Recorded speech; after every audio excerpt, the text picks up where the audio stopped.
தென்கொரிய தலைநகர் சியோலில் பலூன்களுடன் இணைக்கப்பட்ட பொருட்களால் அச்சம் ஏற்பட்டது குறித்து நமது செய்தியாளர் ஹரி தந்த கூடுதல் தகவல்களை பார்க்கலாம்.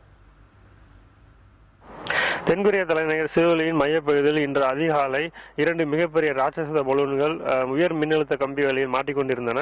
இந்த ராட்சச பலூனில் அடிப்பகுதியில் ஒரு மர்மமான பொருள் ஒன்று இணைக்கப்பட்டிருந்தது. இந்த 2 பலூன்களையும் அந்த மர்மமான பொருள் இணைக்கப்பட்டிருந்தது. உடனே அதை பார்த்தவுடன் பொதுமக்கள் போலீசாருக்கு தகவல் தந்தனர். உடனே போலீசாரும் தீயணைப்பு படை வீரர்களும் விரைவில் சென்று அந்த மர்ம பொருள் என்னவென்று ஆய்வு செய்தனர்.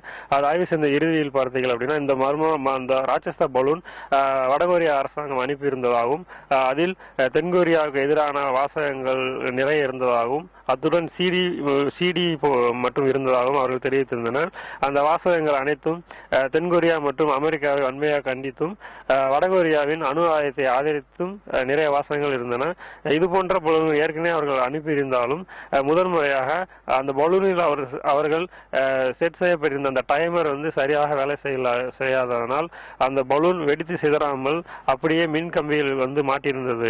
இது முதன்முறையாக சியோலின் மையப்பகுதியில் இது போன்ற பெரிய ராட்சச பலூன் இருந்ததால் பொதுமக்கள் சற்றே பீதி அடைந்தனர். இறுதியில் அனைத்து நிலைமையும் சரி செய்யப்பட்டு ஆபத்தான விளைவுகள் எதுவும் இல்லை என்று போலீசார் தெரிவித்திருந்தனர். தென்கொரியா தலைநகர் சியோலிலிருந்து புதிய தலைமை செய்திகளுக்காக ஹரி.